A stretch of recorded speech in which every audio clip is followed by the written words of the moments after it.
우리를 빛의 군대로 부르셨습니다. 주님 우리를 빛의 군대로 부르셨습니다. 우리는 물러서지 않습니다. 우리는 반드시 승리할 것입니다. 우리가 주님만을 바라보며 나아가는 우리 되게 하여 주시옵소서. 감사드리며 예수님의 이름으로 함께 기도드립니다. 아멘.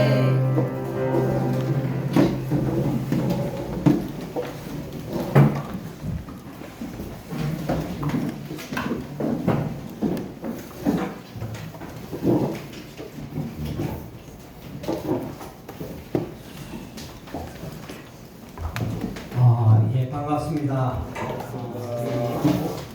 모든 세대가 같이 통합해서 이렇게 같이 예배 드릴 수 있는 귀한 예배에 초대해 주셔서 감사드리고, 특별히 우리 맨 앞에 앉아 있는 우리 학생들이 예배에 집중하고 또 하나님 가운데 예배 드리는 모습을 볼 때 너무 기뻤고요. 또 예배에 집중하고 또 예배 모든 것을 이렇게 초점을 맞추는 그런 잘 훈련된 학생들은 앞으로 무슨 일을 해도 잘 감당할 수 있으리라고 생각합니다. 네.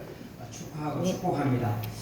오늘 여러분들과 함께 말씀을 좀 나누고 싶습니다. 말씀은 에베소서 1장 15절에서부터 19절까지 여러분들 신약성경 310쪽입니다.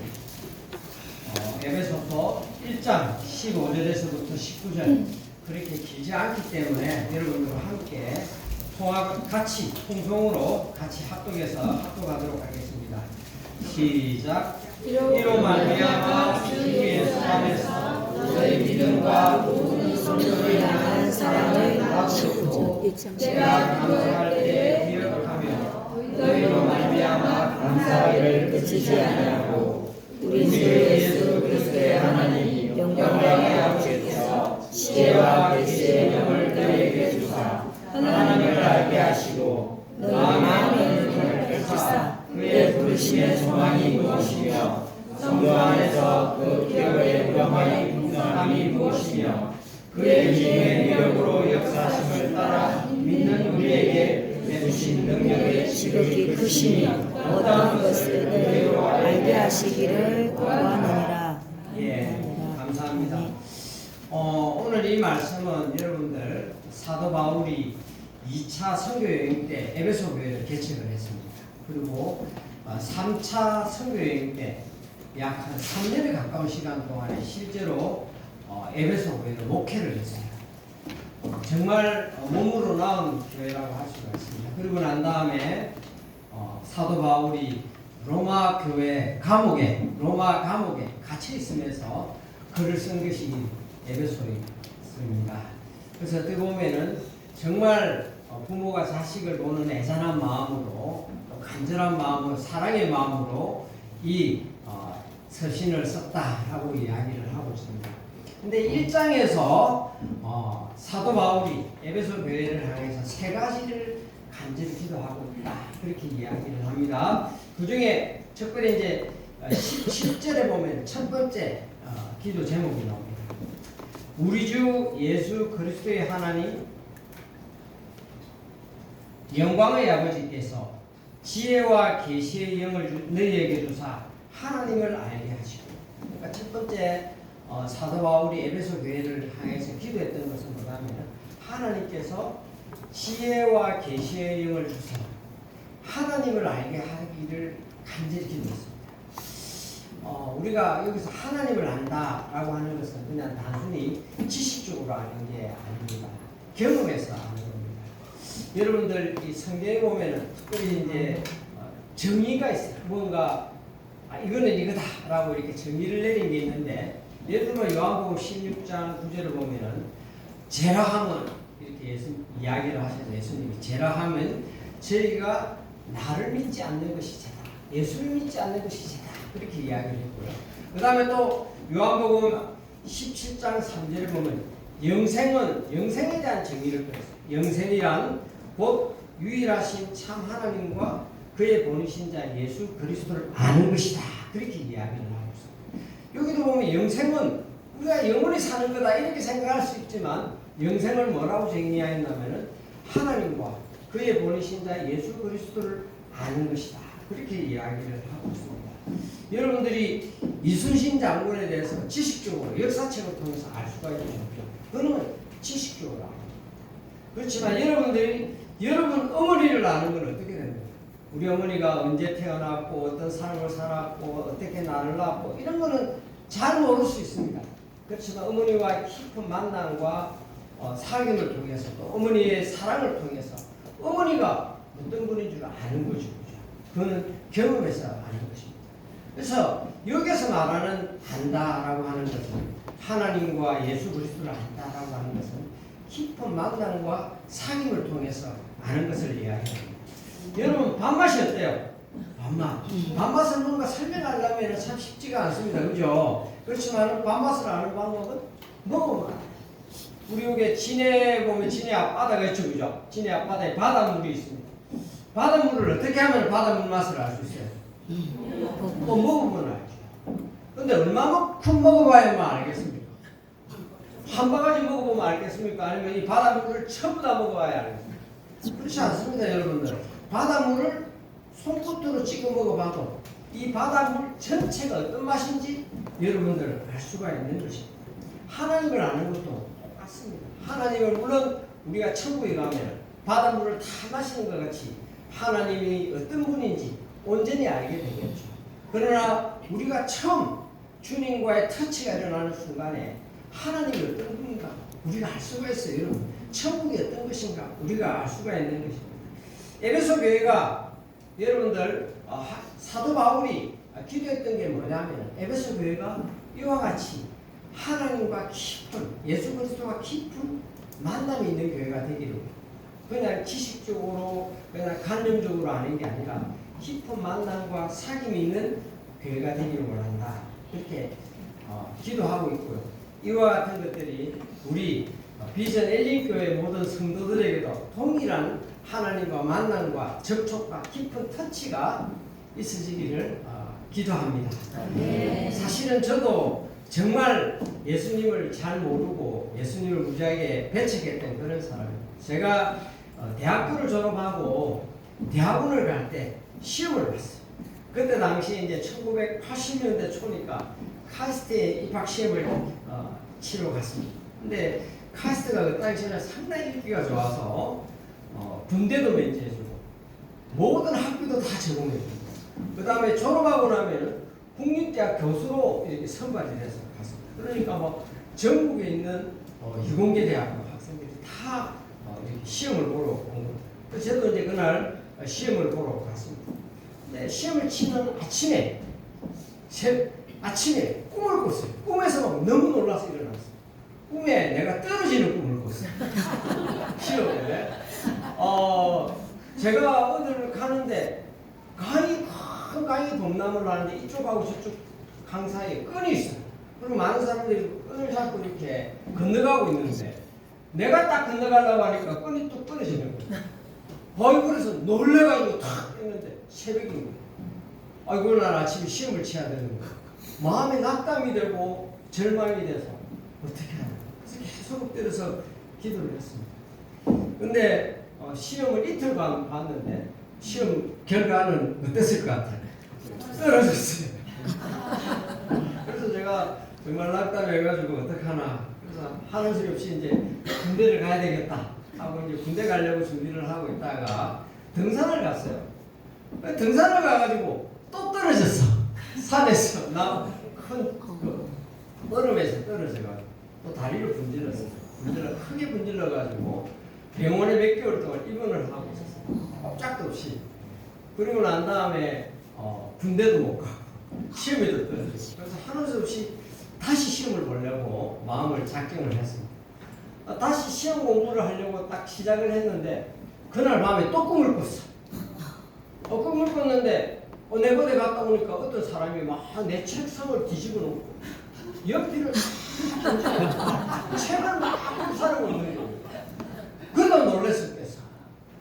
이게 뭐야? 이것도 내가 또 시험 떨어지는 꿈이네.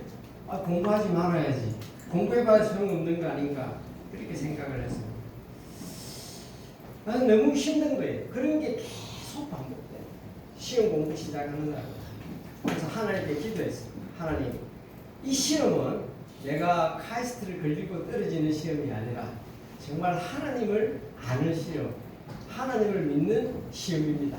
제가 시험에 떨어져도 좋으니까 하나님만을 꼭 알 수 있도록, 만날 수 있도록, 경험할 수 있도록 도와주십시오. 그렇게 간절히 기도했는데, 그날이 주일 예배했는데 예배 시간에 그렇게 간절히 너무 힘든 가운데 기도하다가 정말 하나님께서 큰 은혜를 주셔서 그날 막 예배 시간임에도 불구하고 눈물 콧물 흘리면서 하나님께 회개하고 참 그렇게 했어요. 그러고 난 다음에 그 꿈이 싹 사라졌어요. 그리고 너무 집중해서 공부를 잘 할 수 있었습니다. 드디어 이제 시험을 보고 시험 결과를 보는 날이 왔어요. 그래서 시험 결과를 요즘같이 인터넷으로 공부를 하는 게 아니라 그때는 다 어떻게 했냐면은 벽보를 붙였어요. 벽보에 이제 카이스트에 딱 가니까 이제 카이스트가 그때 당시에 서울에 있었는데 홍명에 있었는데 벽보를 이렇게 쫙 붙이는 걸 이렇게 기다리고 있는데 어떤 친구가 와서 내보고 뒤에서 탁 치는 거예요. 1004번 맞지요? 내가 수업 번호가 1004번이에요. 그래서 시험에 합격할 겁니다. 알고 보니까 그 형제가 연세대학교 다니는 형제였어요.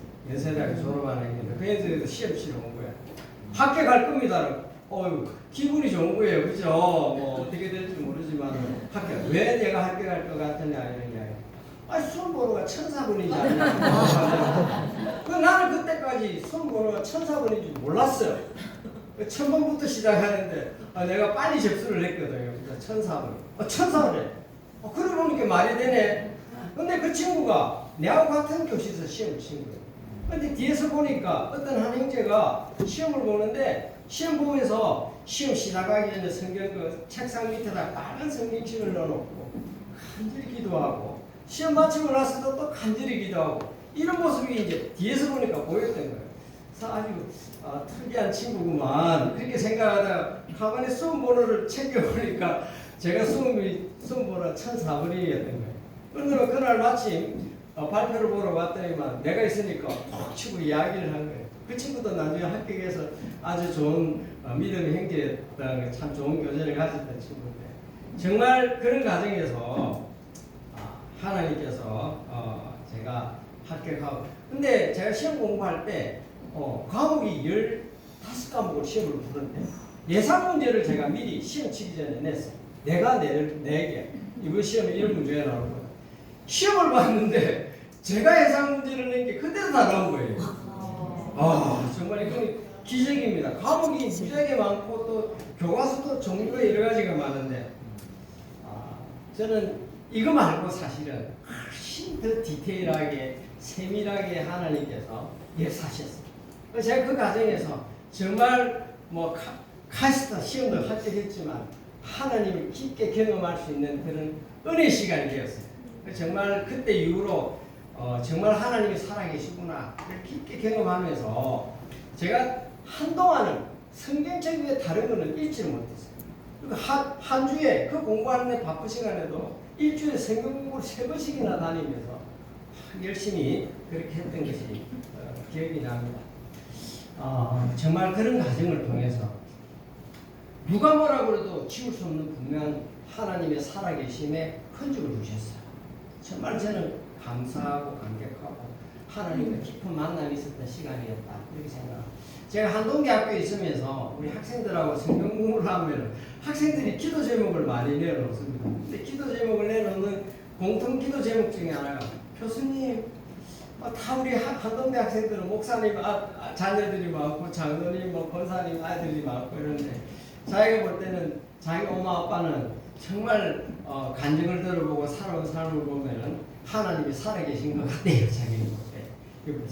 그런데 그 하나님의 살아계심에 대해서 자기는 자기 삶에서 잘 경험이 안 된다는 거예요. 그래서 하나님이 멀리 계시는 하나님과 어떨 때는 보면은 하나님이 살아계신 것 같기도 한데 어떨 때는 보면 깜깜하게 진짜 하나님이 살아계신가 하는 그런 의심이 들 때도 많고 자기가 그럴 때가 너무 많아서 진짜 자기도 매일 삶 속에서 하나님의 삶을 좀 하나님을 깊게 경험하고 싶은데 그게 잘 안 된다. 우리 성경에 보면은 3가지 종류의 사람을 이야기하고 있습니다. 3가지 종류의 사람인데 고린도서 2장 14절에 보면 첫째가 뭐냐면은 육에 속한 사람입니다. 영어로 이야기하면 the person without spirit, 성령이 없는 사람. 육에 속한 사람은 예수님을 믿지 않는 사람을 첫 번째를 이야기합니다. 또 두 번째 종류의 사람이 있습니다. 그는 육에 속한 사람. 즉 육신에 속한 사람이 있는데, 육신에 속한 사람은 예수를 믿기는 믿지만 예수 믿기 이전에 삶을 살아가는 방식대로 살아가는 사람입니다. 예수를 깊게 만나고 체험하고 예배는 드리고 막 하지만 삶을 살아가는 방식은 예수 믿기 이전에 살아가는 방식으로 삶을 살아가는 거예요. 여러분들 예수 믿고 나면 삶을 살아가는 방식이 바뀌어야 돼요. 모든 것을 내가 결정. 하나님께 물어보는 것도 모든 것을 내가 판단. 내가 하고 싶은 대로 하다가 잘 안 되면 하나님 도와주십시오. 마치 하나님을 자신의 종으로 부리듯이 내가 마음대로 하다가 잘 안 되면 하나님께 기도하는 그런 사람을 뭐라고 그러냐면 육신에 속한 사람입니다. 그렇게. 또 세 번째 사람이 있습니다. 세 번째 사람은 어떤 거냐면 성령을 따라 사는 사람. 그렇게 이야기를 하고 있습니다. 세 종류의 사람이 있는데 아까 육에 속한 사람, 육신에 속한 사람, 성령을 따라 사는 사람, 성령을 따라 사는 이 세 종류의 사람이 있는데 우리의 많은 경우는 이제 첫 번째로 교회 안 나가는 사람은 그러다 치더라도 교회 나가는 사람들 중에서도 육신을 쫓아 사는 사람이 기본입니다. 모든 것을 자기가 결정하고 판단하고 삶을 살아가는 플랫폼이 바뀌지 않는 거예요. 그래서 제가 대학원 다닐 때 우리 학생들하고 강원도에 있는 큰 그 장소에 수련회가 되게 큰 우리 개신교 교회 지도자가 있어서 우리 학생들이 수련회를 하면서 그 지도자에게 물어봤어요. 어떻게 하면 하나님의 뜻을 알 수가 있나요? 그렇게 물어봤더니 그분이 이야기하면서 요한복음 10장 17절에 이야기를 하면서 사람이 하나님의 뜻을 행하려 하면 내가 이 교훈이 하나님께로 왔는지 내가 스스로 말함인지 알리라. 이렇게 사람이 예수를 믿는 사람이 하나님의 뜻을 행하려 하면 하나님의 뜻이 무엇인지를 알 수 있다. 그렇게 이야기해요. 사실은 많은 여러분들 우리 기독교에서 여러 가지 베스트셀러가 많은데 약 전 세계적으로 5천만 부 이상 팔린 책이 있습니다. 그 중에 하나가 예수님이라면 어떻게 하실까 하는 그런 책이 있습니다. 어떤 일을 만났을 때 이 상황에서 예수님이라면 어떻게 하실까 하늘 놓고 기도하고 그대로 따라서 해보면은 정말 하나님의 살아계심을 경험할 수 있다. 그런 이야기를 하고 있습니다.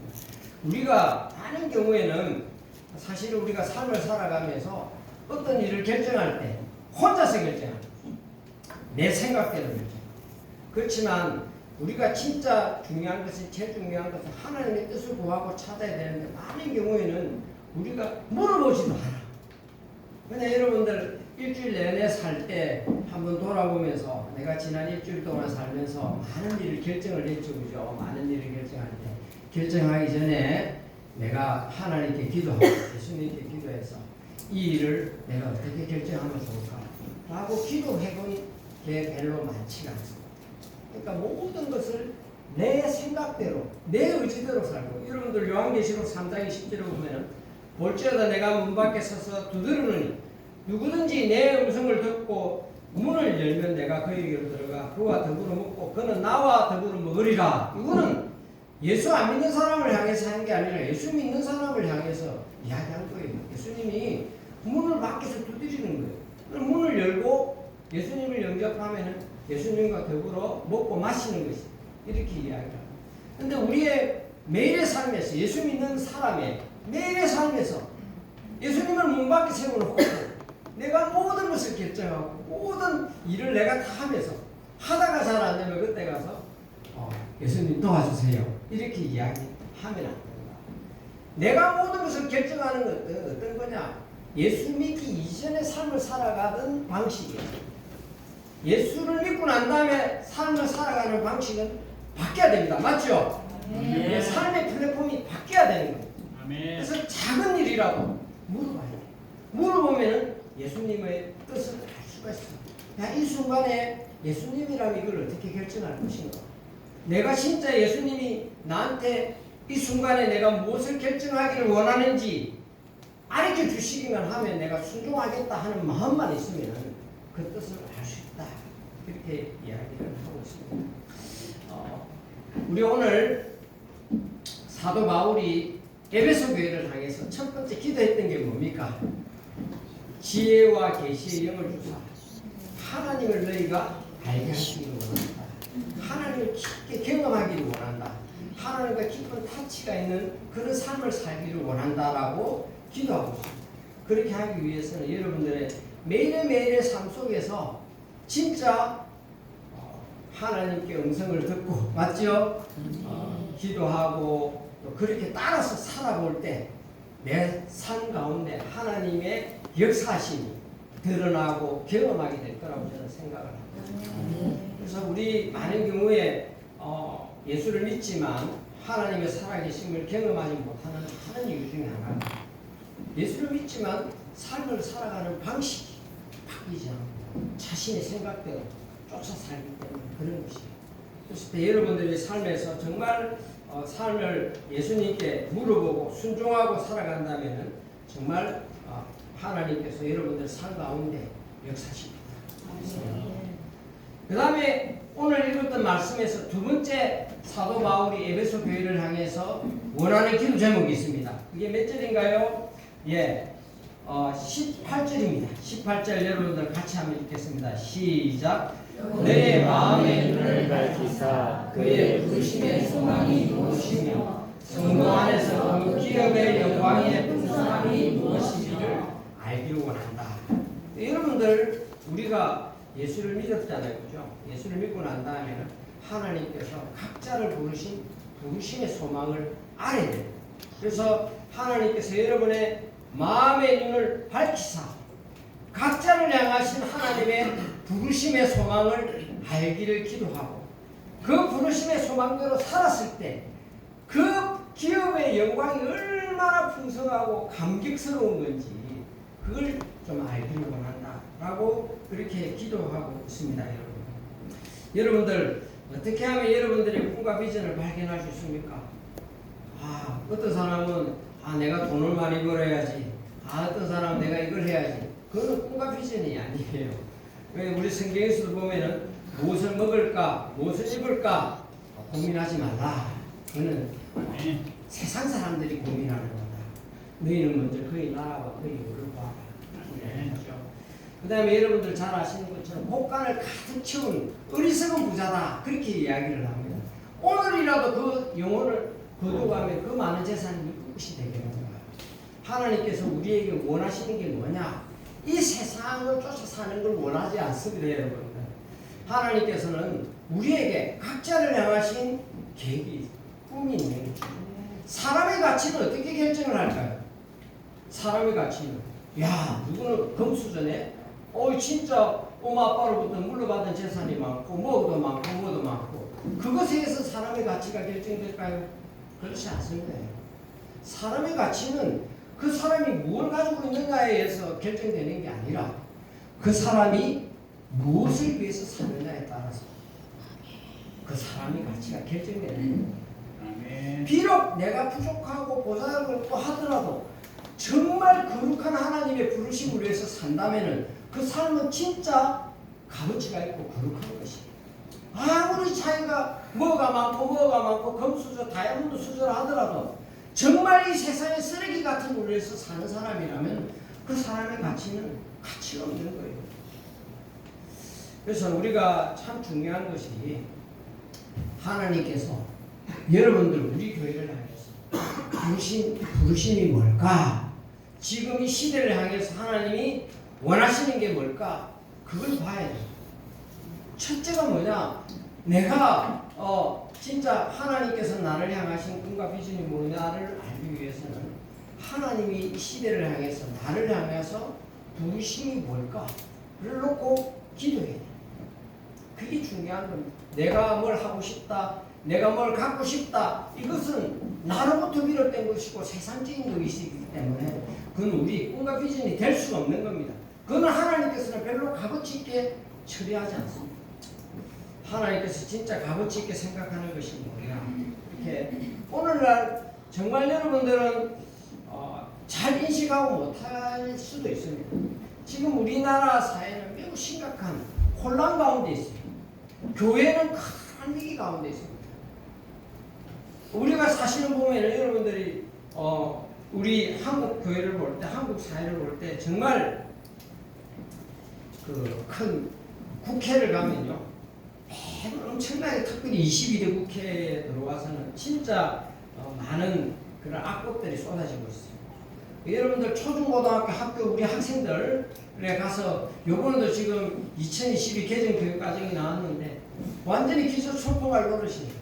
우리가 그때 2022 개정 교육과정 그 때문에 진짜 교육부에 대해서 항의도 많이 하고 국가교육위원회에 대해서도 여러 가지를 했는데 요번에 나온 교과서를 보면은 정말 교육부 방침이나 국가교육위원회 방침은 쌍무시하고 자기들이 하고 싶은 대로 하는 거예요.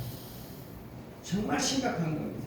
그 다음에 여러분들 요번에 잘 아시는 것처럼 대법원에서 헌법하고는 전혀 상관없는 판결을 내렸어요. 동성결합을 합법화시킵니다.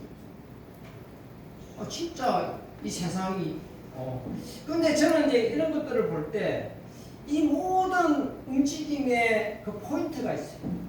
그 포인트가 뭐냐? 가정해체입니다. 가정해체. 여러분들 혹시 그 삼체라는 그 영화가 얼마 전에 넷플릭스에서 공개가 됐어요.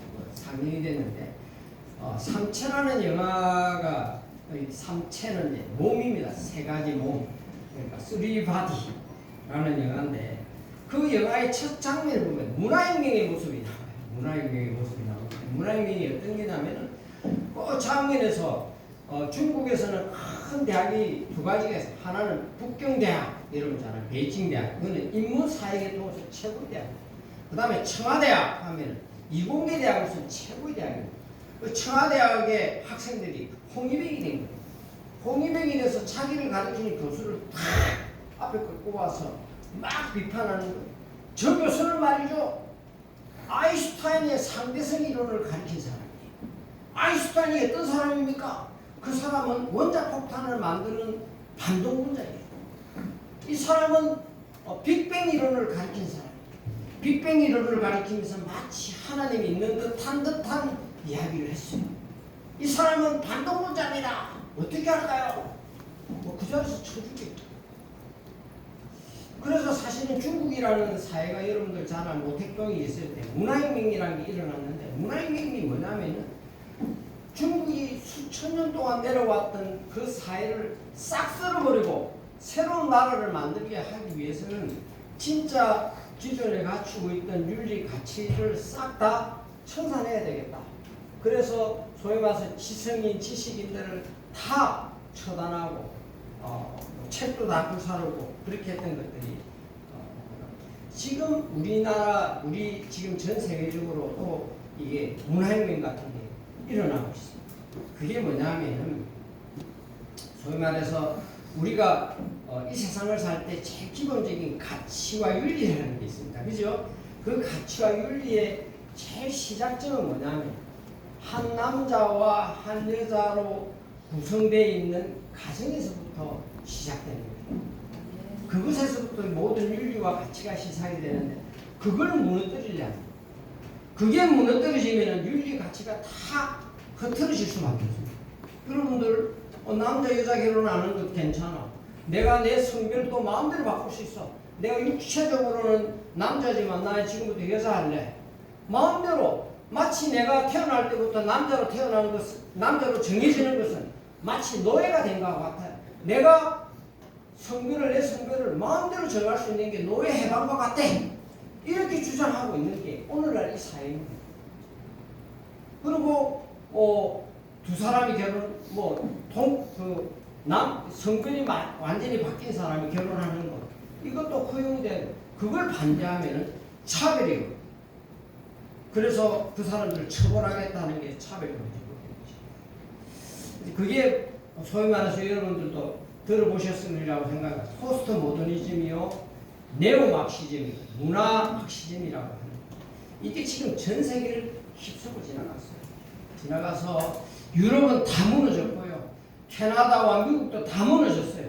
우리나라가 지금 건당건당하게 지금 버티고 있는 건데, 그래서 엄청난 법이 막 쏟아져 있는데, 저도 이걸 보면서 법들이 엄청나게 쏟아져 있는 이런 상황들을 보면은 하나같이 무엇에 초점이 맞춰져 있느냐를 볼 때 가정이지. 한 명의 남자와 한 명의 여자를 통한 가정을 해체하는 거. 그게 무너지면요, 이 사회의 가장 기본적인 가치관과 윤리관이 다 무너지는. 여러분들, 우리가 전 세계에서 가장 큰 부자가 일론 머스크라는 사람이 있죠. 그 사람이 얼마 전에 트럼프하고 토론을 했어요.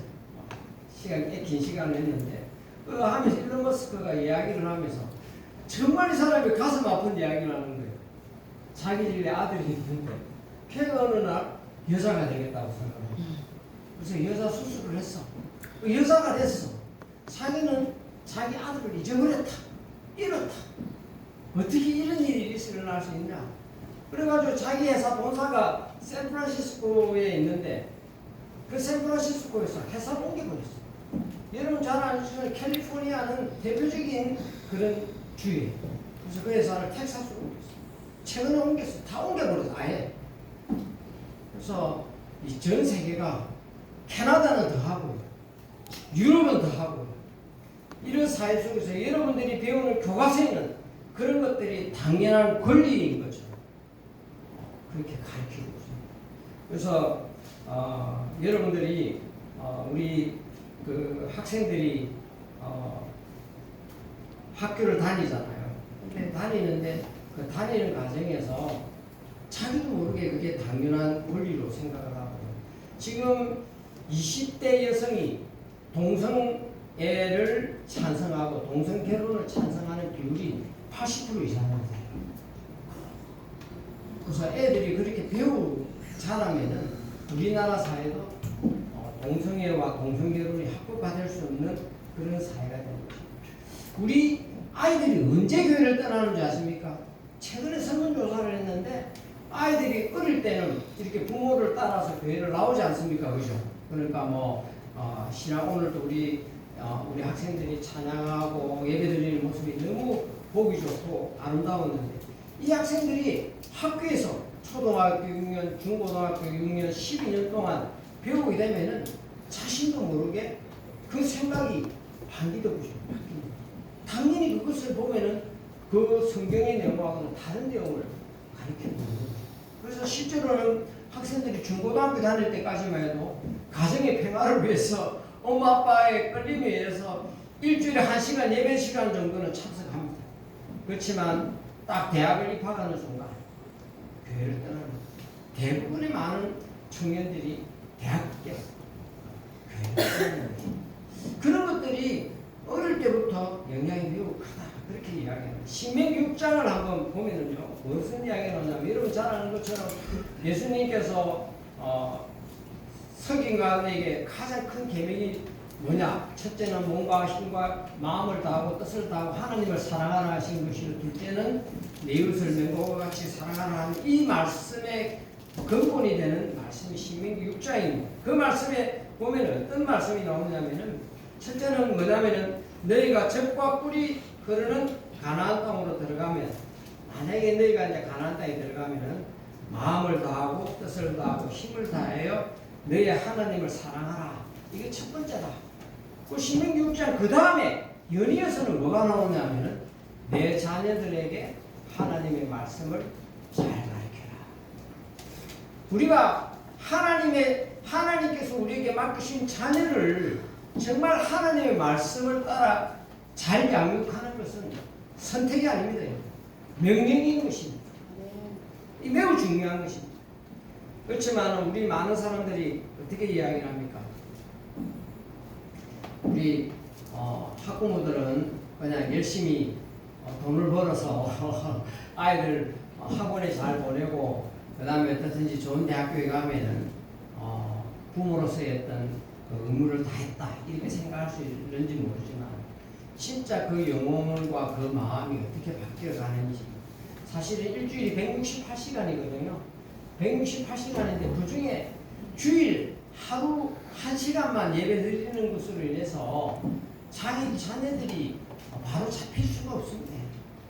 일주일 내내 이 사회와 이 학교가 전혀 다른 반기독교적인 내용을 가르치고 있기 때문에 그 속에서 우리 자녀들이 자기도 모르게 생각이 그렇게 바뀌는, 성경 말씀이 튕겨져 나가는 거예요.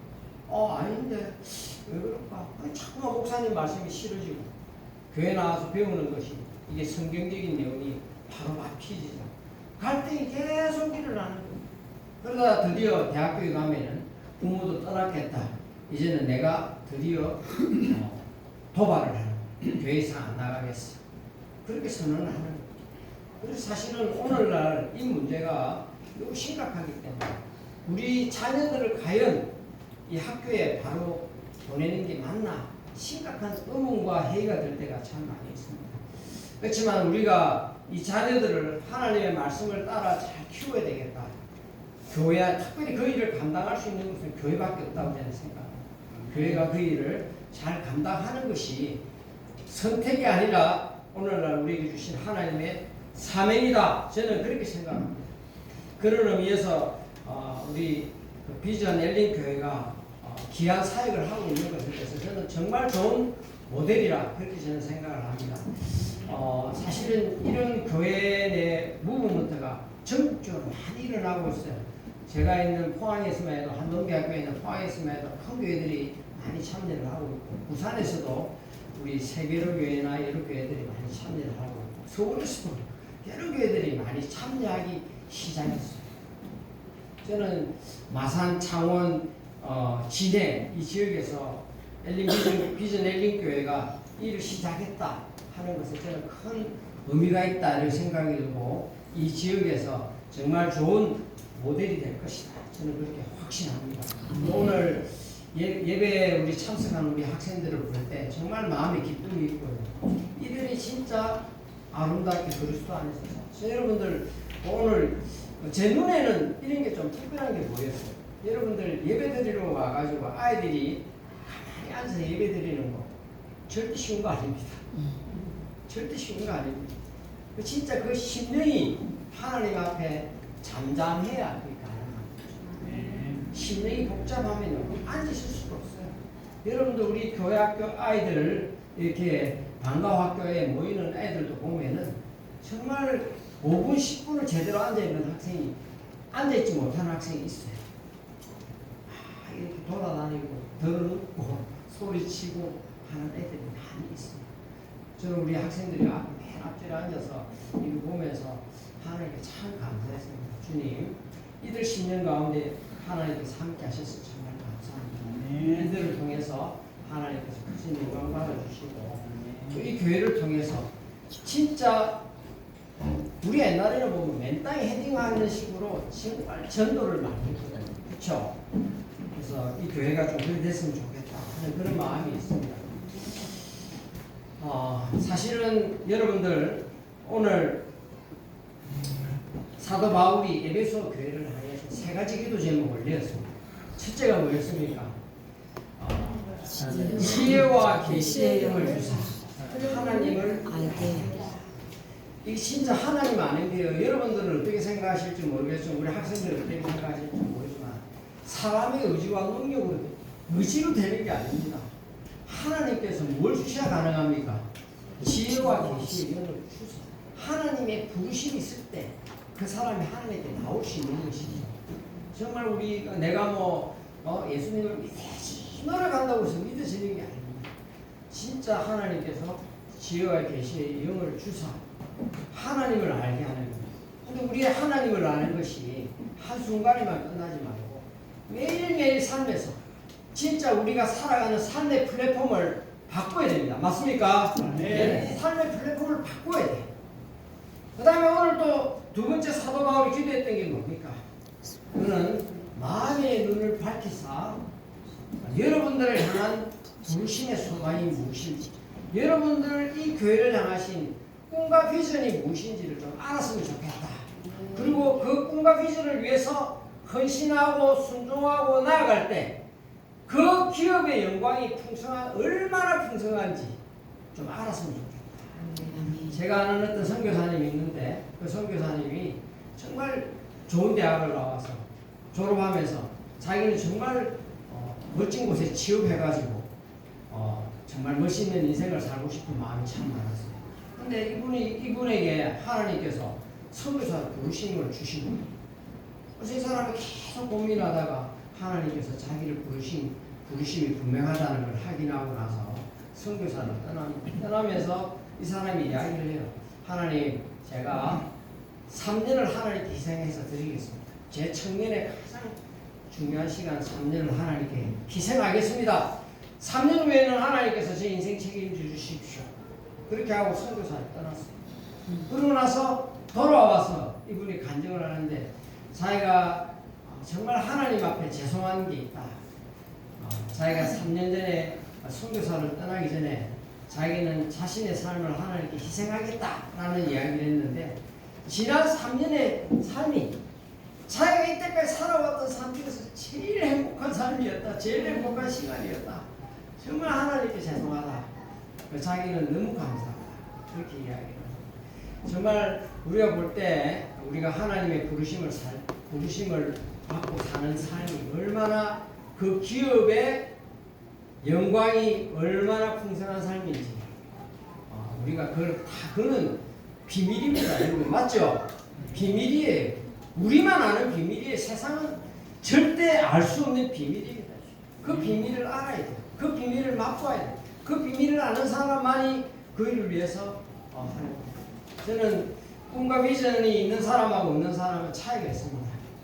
꿈과 비전이 있는 사람은 어떤 사람이냐? 집중합니다.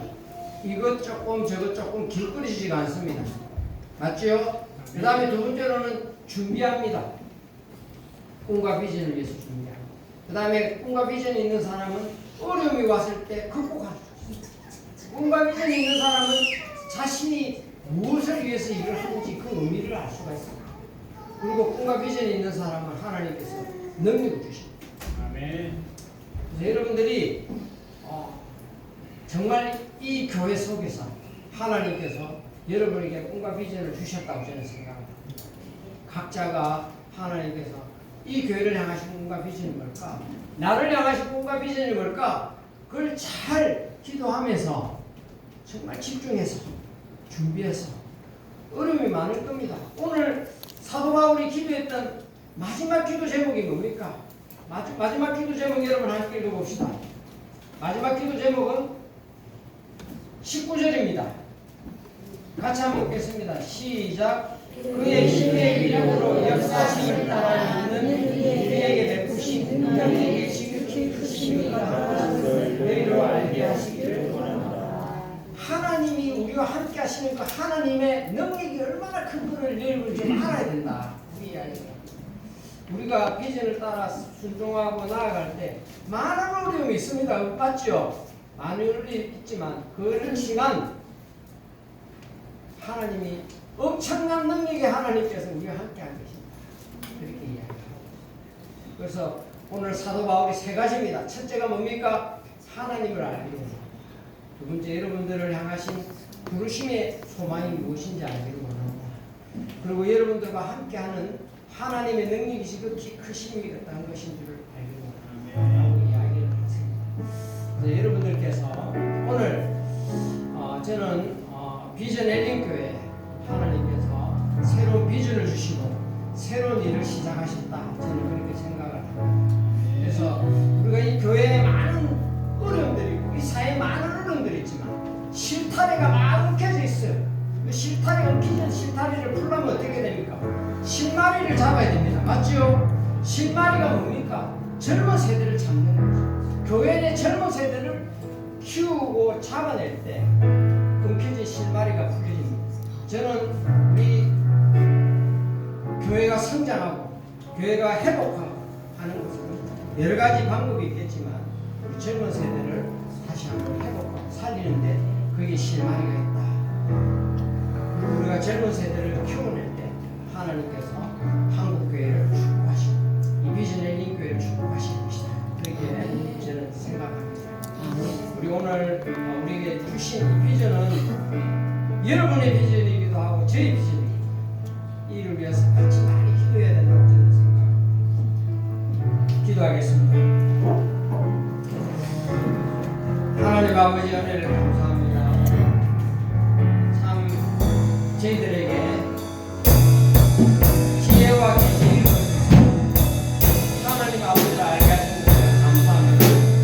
저희로부터 시작된 것이 아니라 하나님이 주신 성령의 은혜로 말미암아 하나님을 알게 하신 것을 저희들 삶 속에 하나님과 깊은 만남과 교제가 있게 하시고 저희들 삶을 통하여 하나님의 살아계심을 드러날 수 있도록 도와주시옵소서. 하나님 아버지 저희의 부족하지만 저희를 충성된 자로 여기시고 하나님께서 꿈과 비전을 주시옵소서. 감사합니다. 특별히 젊은 세대를 향한 이 시대 가운데 하나님의 꿈과 비전을 이 교회를 통하여 이루어주시고 축복하여 주시옵소서. 앞으로 많은 아버지 우리들의 성경교회 하기가 있고 힘든 일을 많이 우리가